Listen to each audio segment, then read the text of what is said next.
Hello, everybody, and welcome to Watchmen with Jay, Jack, and Matt. My name is Jay. My name's Matt. And I'm Cheese. And welcome to the show. How's it going, gentlemen? Good. Excellent. So we had a riveting episode of Watchmen that just dropped, and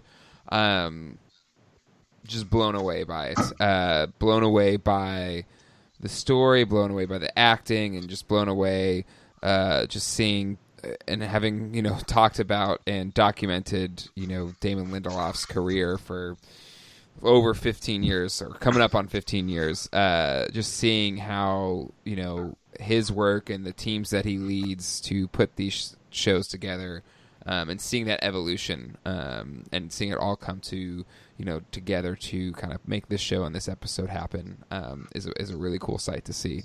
I do have a complaint. Uh-oh. I don't like the fact they woke her up. Oh. Why? I was enjoying what was going on. I enjoyed the story. Why interrupt it?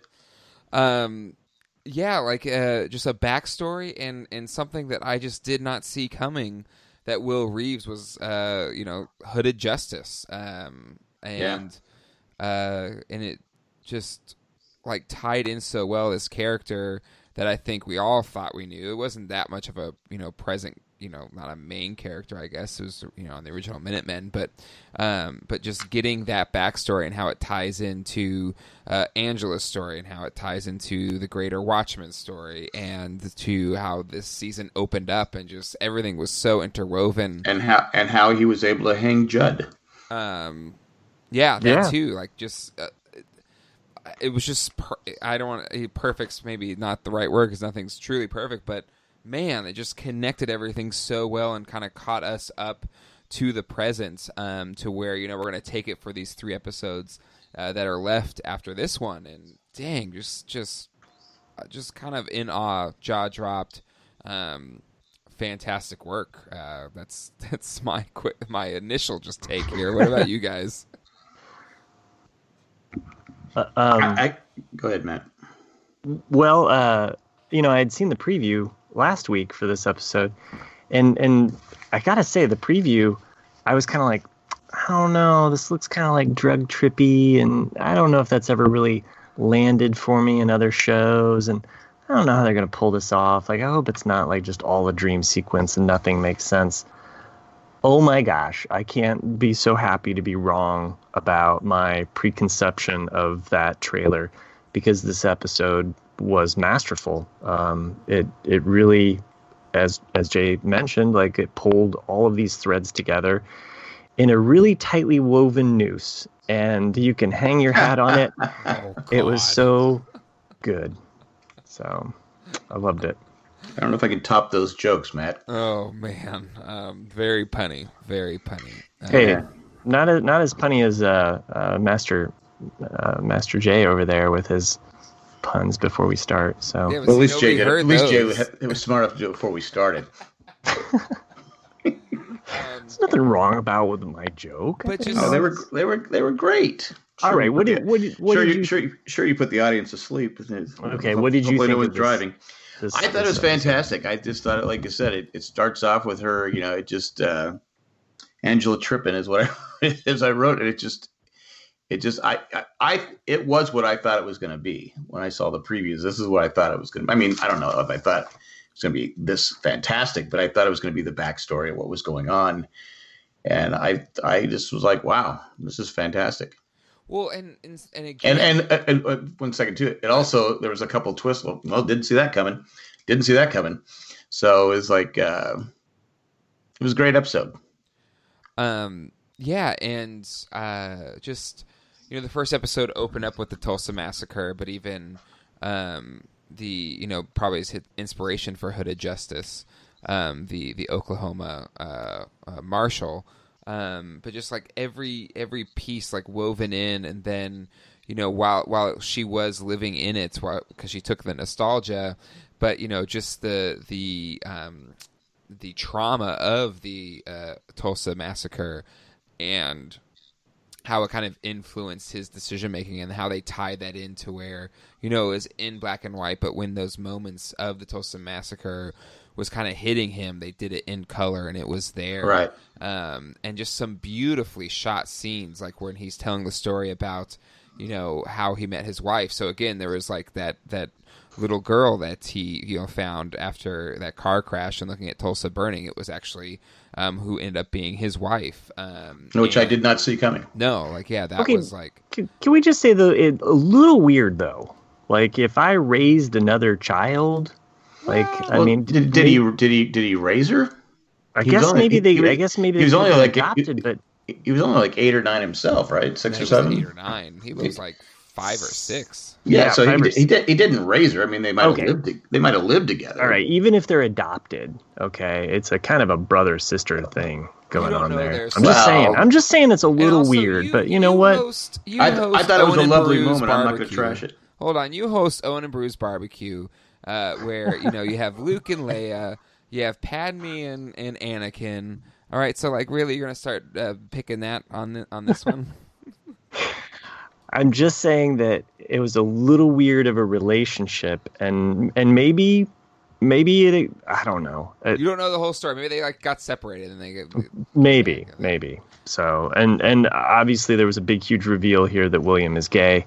So perhaps not everything is as black and white. Well, but not necessarily gay. Like, I think, you know, he could be pansexual or bisexual. Like, you don't know. Yeah, sexuality spectrum, man. Why do you gotta put labels on it? I'm not. I'm just trying to figure out what's going on with William, because he has. Okay, just at face value, you find a baby. You're raised together, let's say, in some manner. We don't know if they were raised together. We don't know. We don't know. Okay. Maybe she was raised by another. Yeah. Okay, fair enough. But just on face value with what we know, it was just a little, like, it took me a second there. I was like, well, it's kind of your sister in a way. But it's not his sister. Yeah, okay, it's not his maybe, sister. Like, he brought her to the thing and they lived in separate families or something. And then look, I thought this episode was masterful. I loved. Yeah, let's not get lost in this weeds. I'm just saying that, like, that was a moment where I was like, well, that's kind of weird, but whatever. Like, you know, that's his you know, journey. So, well, in the end, they broke up. So that must have made you happy. I wasn't against them. Finally, they broke up. I was so sick of watching them together. Oh my god! I just thought it was a bit odd. So that's all. So, but you're okay. They're gone. They're all right. To bring it back around to Will Reeves' storyline, and really, this was his origin story. It was really cool to see how it connected to Superman and that Action Comics, Action Comics 1. little nod. It was, I just loved that. I loved how it tied in. I loved the scenes that they played when they had that. Mm-hmm. The young child being sent off. Yes. Yep. Mm-hmm. Yeah. No, it was really well done. So, well, and was that his mom playing the piano? Yes. 3 times. Okay. And, you know, that was something about Superman that was so influential for people, especially, you know, in New York at the time. And at the time, a lot of immigrants in New York.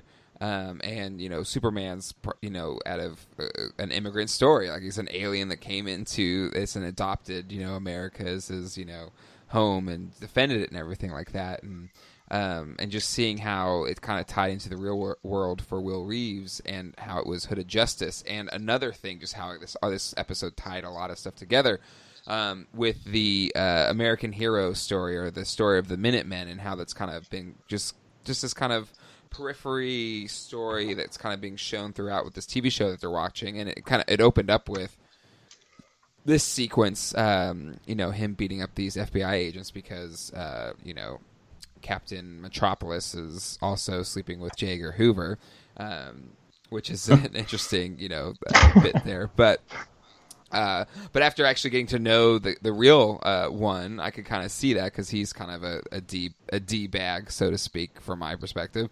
But then tying into what the story actually was, and playing that angle of, you know, being played up for a TV show versus what happened in real life and what was the driving force behind that, I thought was just another masterful storytelling angle that they had in this episode.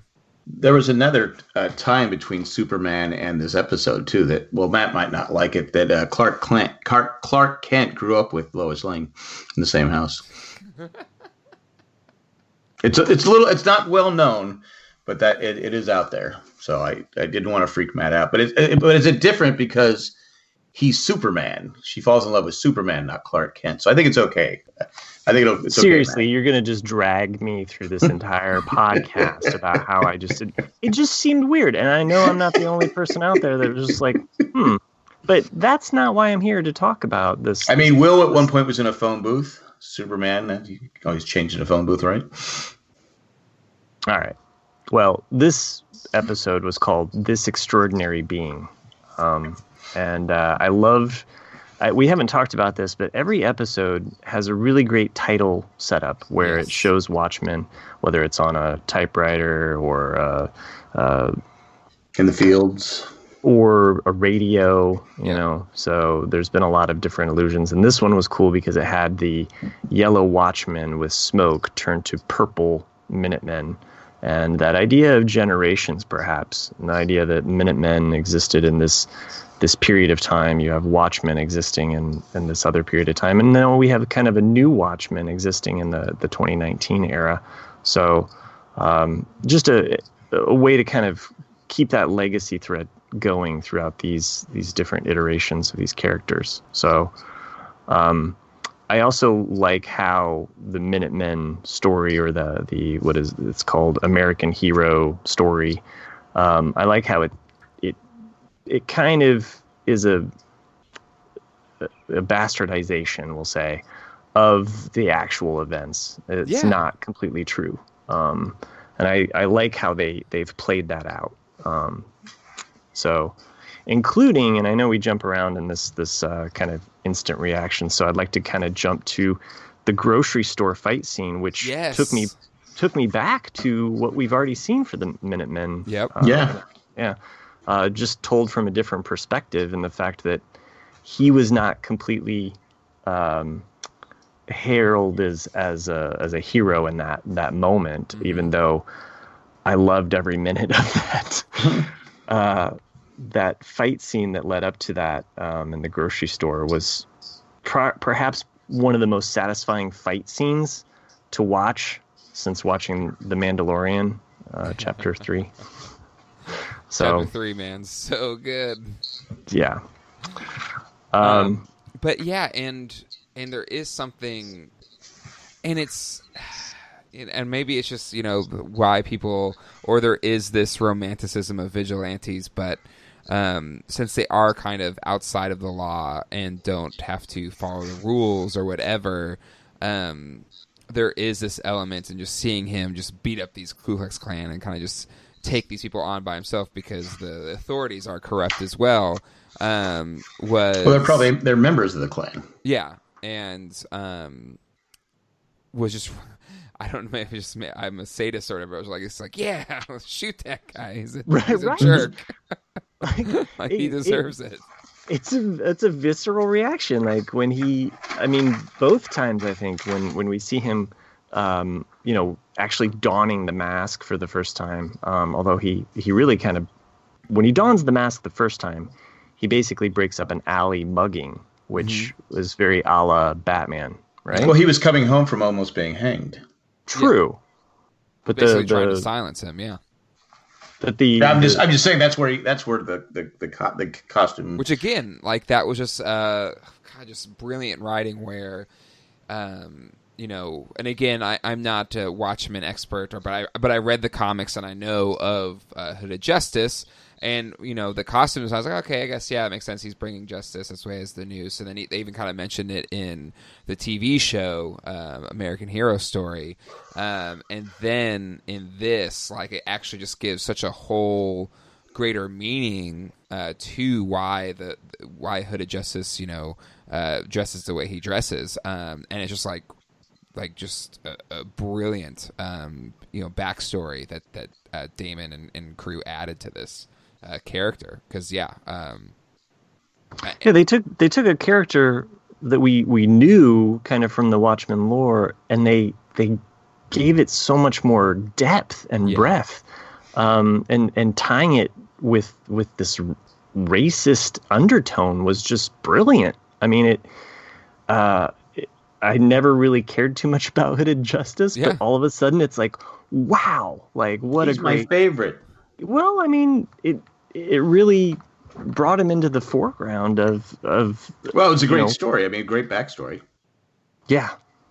And then just the way that it ties together with the hangman's noose and the rope, it was really done really nicely. So and again, like, it's telling the story and why, like, and I totally got it, because I was like feeling those emotions with them, and I was just like, yes, like, just beat these a-holes up, like, like, and because I think, and maybe there's a bit of conditioning after watching like 8 seasons of Game of Thrones where somebody's tortured or raped or whatever, and it took like 7 years to finally get some type of vengeance, or not even get any type of vengeance, and then right. Will Reeves getting to like kick their ass and take it all down. Maybe it's just something really satisfying in that as a viewer to be like, yes, like there is Hooded Justice, like he is bringing justice to this wrongdoing, and there's a lot of times in the real world where people or those organizations would have probably just kept going, and whatever it was would probably happen, but in this world where vigilantes are a real thing that happens, like he was able to basically single-handedly take down the entire Cyclops organization, even though from an ethical standpoint it means murdering these people, but is it justified killing? I would argue probably yes.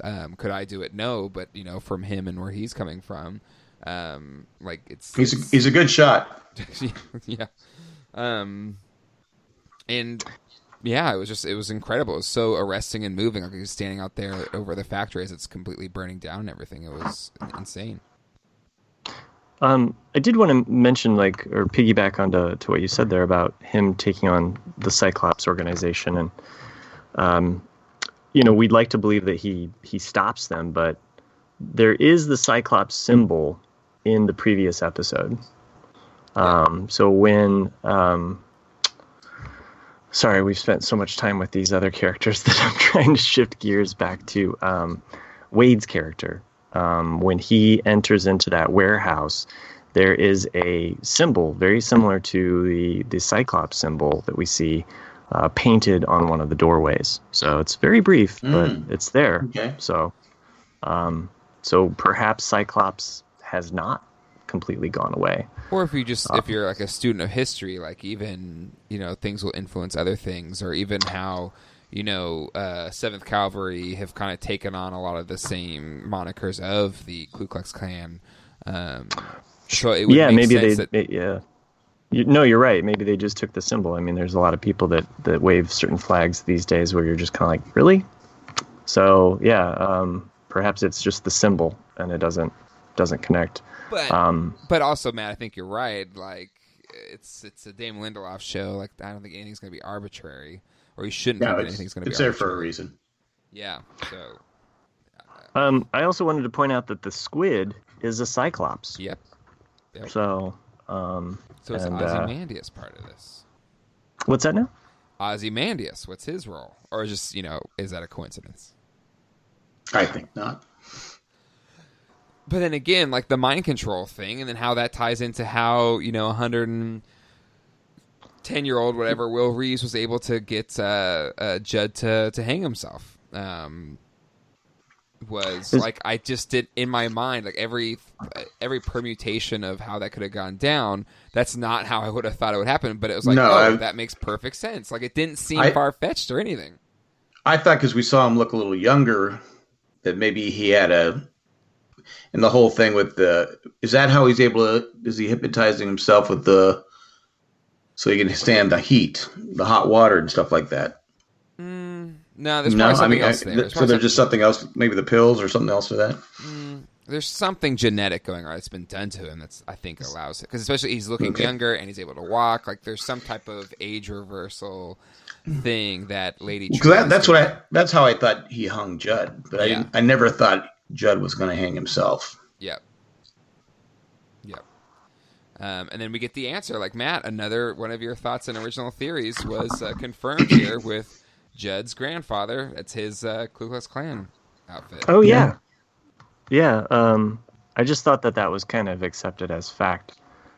but yeah, I like that we get verification for these things. It just seems so there, but yes, sometimes actually having the answer spelled out. How did Will know it was in the closet? I forget. That I don't know. I mean, they showed that real quick flash. And then, because in the end, it's Angela. We see Angela's face. Mm-hmm. I don't know.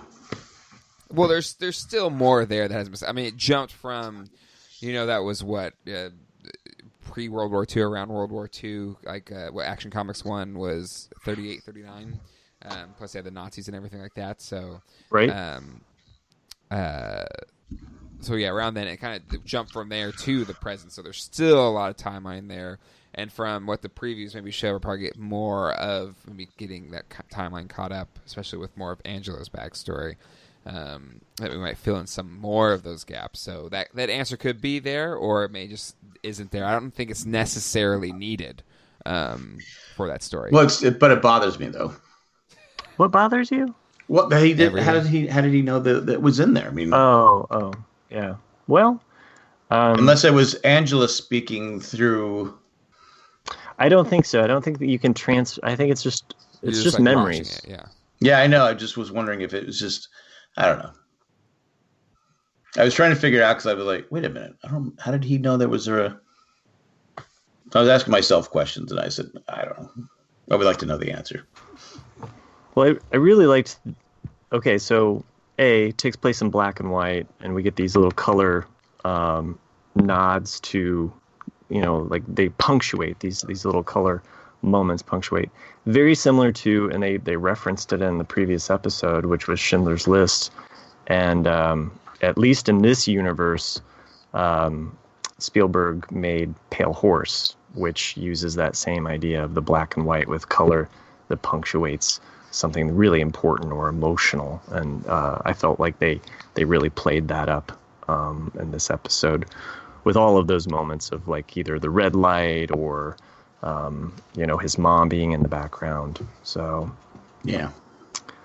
I also loved the way that they did the black hood versus the white hood, and how that played out. Just the idea that he stands against white hoods essentially, and he wears black hood. Yeah. What he was essentially going to be hung in, and he wears the makeup around his eyes. The reverse. Right. Yep. Very much the reverse of the black Angela. mask on the white. Right, true. Angela does wear the black around her eyes. You're right. I was thinking of the way Captain Metropolis put on the black mask. Oh, okay. So.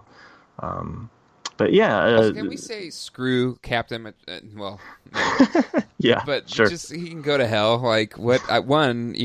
He's. I think he's a racist as well because he didn't actually want to help.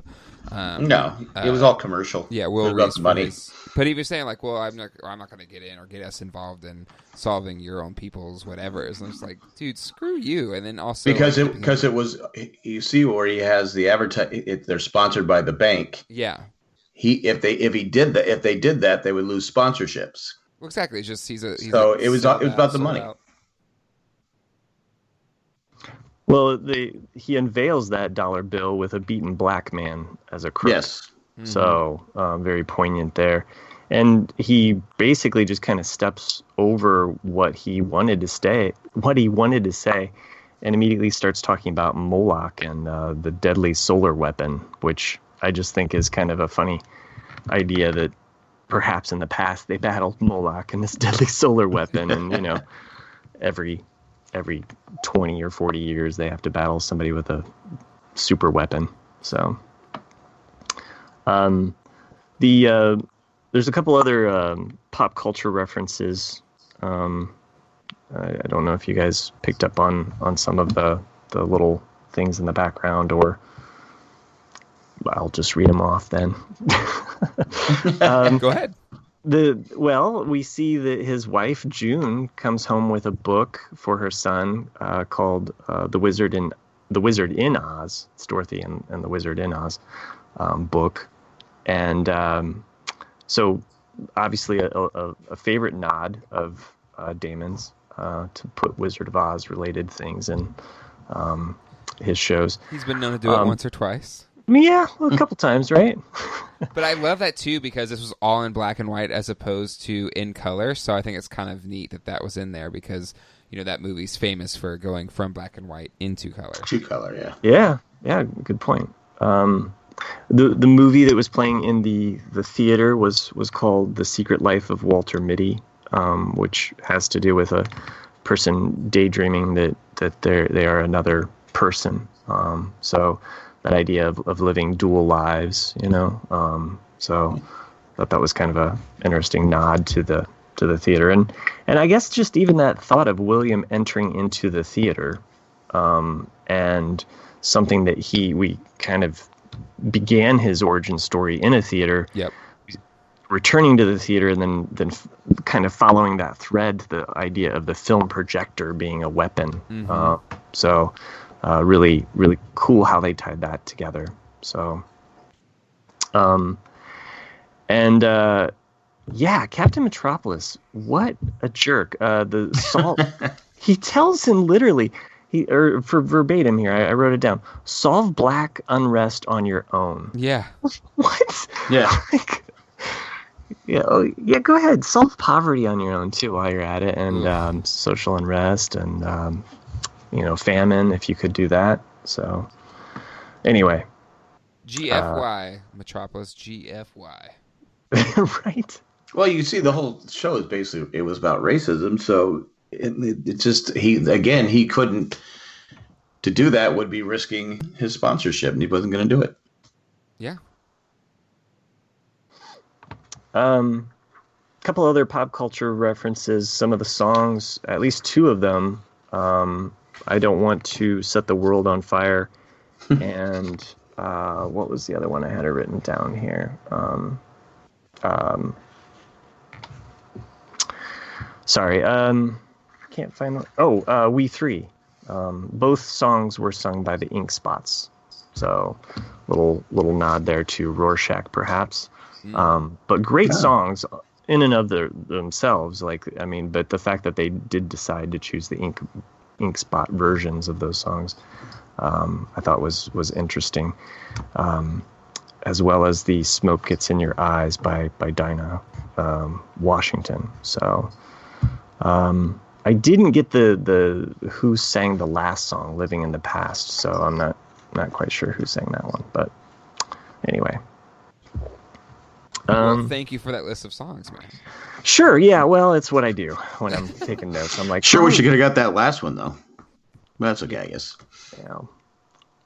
If you Google "Living in the Past," Jethro Tull comes up. That's the number one hit. So I couldn't really. It didn't sound like Jethro Tull. So yeah, no, it's not. It was a good. I think it was a good call, being more vague with it. Yeah. But probably by next week it'll be listed on IMDb, I'm sure. So part of this is she's going through all of this is Officer Blake or FBI agent Blake, whatever, is trying to get her to kind of tell her who her grandfather is or what she knows about her grandfather, while trying to save her, I guess. And Calvin's in there as well, as he's trying to get her to come out of whatever coma she's in. But then she wakes up in, the care of Lady True in her clock tower or whatever it is. So I'd be curious to see how Lady True kind of took over. And I just don't see Agent Blake letting that happen easily. I thought Blake actually cared for Angela in this. It could be wrong, but it just seemed like she did care for her. Well, then get her the help right away. Why is she also so well, she said she couldn't do it without her permission. Then just ask for that. Don't ask about her grandfather. Well, she did ask for permission too, though. It was we also can't pump your stomach unless we give you. It doesn't make sense though, because once she would go into the coma, they could help her. perhaps that's why Cal showed up, as they needed. I mean, Cal, being the husband, I would assume that he could actually at least sign off on something. Yeah, if she's in a deep coma. Maybe So, he's the one that's signed the other. I can only assume that he's the one that got her the help to get her to Lady True. It is mentioned at the beginning there that Lady True owns the company that made Nostalgia. But she was being arrested. Lady True was being arrested? No. Last week, Angela was being arrested. Well, That's why she took all the pills, right? Right. Well, she was going to. Well, she had the pills on her, so she obviously wanted to destroy the evidence. I guess she couldn't get to a bathroom fast enough to flush them. Like, hold on a second before you question me. I gotta. Well, it all happened right there, right? So. Yeah, true. Lady True. Oh. You with the dad jokes. Yeah. That was pretty good. No? Okay, fine. I also wanted to mention that June mentions that she works. Are you right over there, Jack? Yeah, I was moving something around. Okay, sorry. Clearly. Thought you were taking some nostalgia. Oh, I wish. I think we'd all like to take a nostalgia trip, right? Yeah, it's the memories you want to remember, right? It's not the memories that you don't want to remember. Nobody wants to remember getting. You pull it out and then I might have like 3. I would go back and. I was going to mention that June talks about working for the Amsterdam paper, and it is the oldest black newspaper in the country, and it's still online. So cool. Yeah, so a little fun fact there that connects to history. So, and you may or may not know, but New York was originally called New Amsterdam. So. Oh, yeah. That I knew. It's a Dutch colony at first. And then the Brits took it over. Anyway. They should go back to that. What, Dutch? No, go back to New Amsterdam. New Amsterdam Yankees. New York just sounds better, to be honest. New Amsterdam has a lot of syllables. Okay. Anyway, back to things that are actually important. Okay. Anything else in this episode before we go into listener feedback? But my final thoughts here. Amazing episode. It tied so much together. Getting Hooded Justice's backstory, also being Will Reeves' backstory, also being a part of Angela's history, also being history into Tulsa and the greater Watchmen mythology and lore, and Minutemen mythology and lore. Like it had so many levels to it, while also being a compelling story that didn't seem overwhelming. Bravo, A++++. I know everybody's loving The Mandalorian. I am too. But the best thing on TV right now is The Watchmen.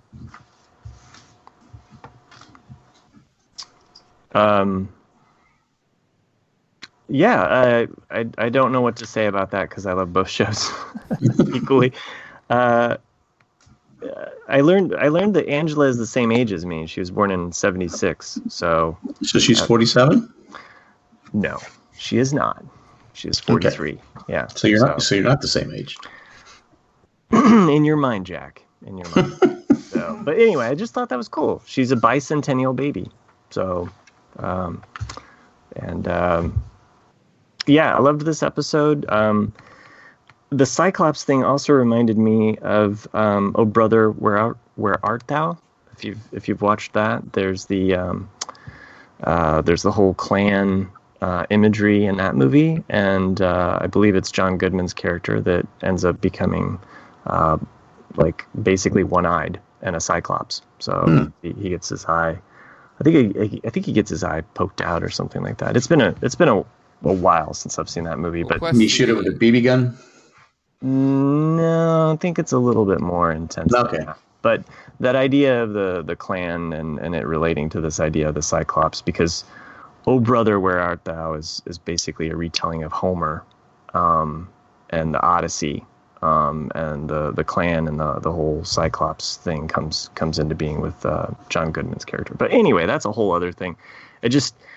all of these like little things that just kind of like, you know, it was like a ping pong thing in my brain that just like I was like, oh, there's that, and then there's this, and well, then plus just, the OK symbol's kind of become a modern symbol for white nationalists too. So right, and kind of putting that into the narrative, I also think is compelling.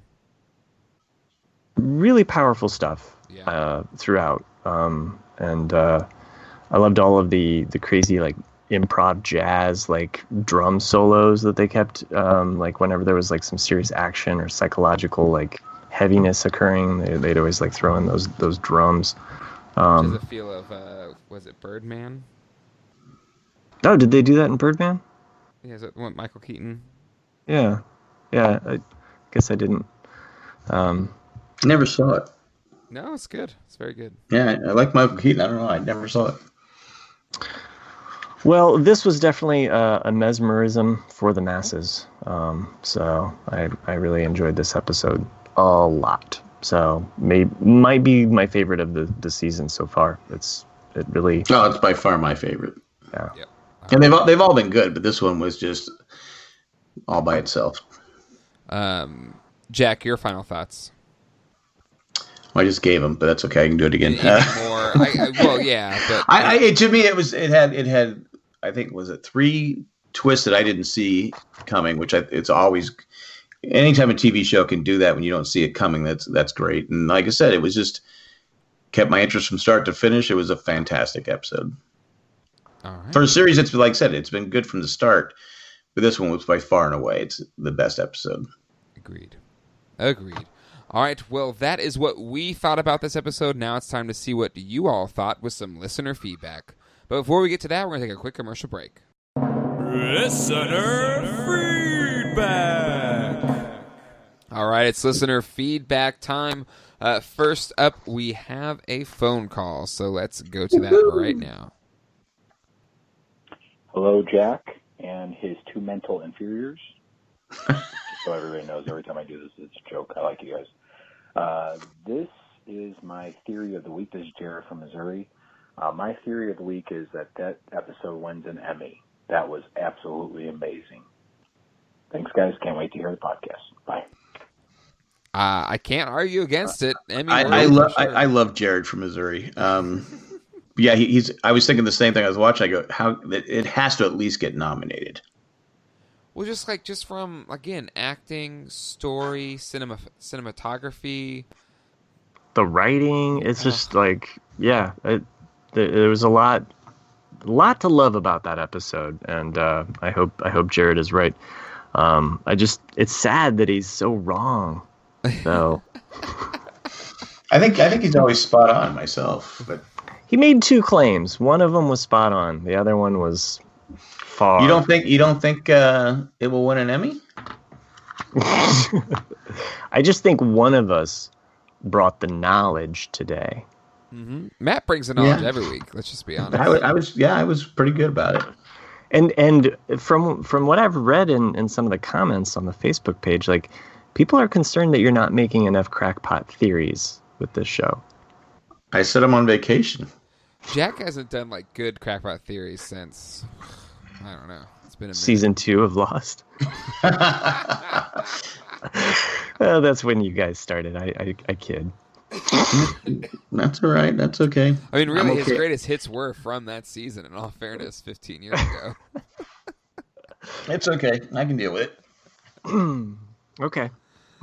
He's like your classic Las Vegas lounge singer. You know, it's like he had a stable of hits 15 years ago, and he's really good at running them, and he's happy, and that's all that matters. Anyway, I can't argue with you. I'm doing the 4 a.m. shows at the Sahara. Hey, tip your waitresses. Rosa Bernard worked for Dharma. Underwater Hatch. Hey, there you go. I thought this was a no smoking room. Okay. Hey, don't drive with your cell phone. Tip your waitresses. Be here all week.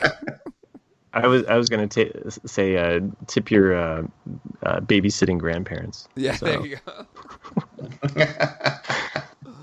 All right, here's an email titled "Save Me, Dan Dryberg." Hey guys, here's my crackpot theory. I think what we saw was an iteration, and this was from last week, or I assume last week's episode. Iterations of Adrian's visits to the surface as he spells out a message to Dan. Dan is rich and is into tech, so maybe the satellite is his, or at least he has access to it. Additionally, maybe Dan's arrest is related to attempting or succeeding in saving Adrian, as his exile may have been government sanctioned. Love the show, Chris in Miami. Okay, yeah. Oh, wait, I had a theory on that last week, didn't I? I think we all thought Dr. Manhattan for the D, right? Yeah. No, I thought I brought it up, and you guys went, "Oh, you piggybacked on it." That's right. Like everyone, like I was at our household and every other one around was like, "Oh yeah, Dr. Manhattan." Yeah, Dr. Manhattan. Yeah, but I'm the first one that said it. Of course, then you guys said, "Oh yeah, we were talking about that." That's right. Save me, diva. Save me. There you go. That's what the D really is. Yeah. Or as I suggested, surrender Dorothy. So we like Wizard of Oz call out. So I don't know. So No, I'm not buying that one. Well, thank you anyway for the email. So I love it when we get feedback. So it's always good to hear what others have to say about this show. So, and all of our ideas are like pretty much right after it airs. So, super fresh, the freshest, the freshest Easter eggs you could ask for. The freshest. It's like a Pillsbury biscuit. Well, we only have 3 episodes left. Jack, yeah. you really don't want to throw out any crackpot theories here about what might happen? Well, I was wrong all day today, so Well, in did you guys see the preview for? I didn't see the preview. Yes. Okay, so there's a scene where Angela opens a door, and it's like she's seeing something, and you're like, what? So I think it's a red herring. You think it's a red herring? I think it's just Will. I was imagining like a room. I think it's going to be young Will. Okay, it's young Will. It's a Benjamin Button situation. No. See, I was thinking a room full of clones. So. Oh, that's a good one too. Wow. Right, what's yours, Jack? Well, I said Will, and now I've been trumped twice. I didn't mean to say that. I mean, I've been outfoxed. Outfoxed, yeah. Impeached. Wow. I just assumed it was going to be Will because that's where she's at, right? So. I say young Will. Matt says a bunch of clones of Will. What's yours? She sees Judd. Okay, all right. Okay. I don't know how Judd's involved with it, if anything. I think Judd's. I know I have to throw something out there. No one's going to remember it next week, so I just throw it out there now. I'm going to save this clip and just play it on repeat all next week. Because it's got Thanksgiving next week. People are eating turkey and drinking wine. They won't remember.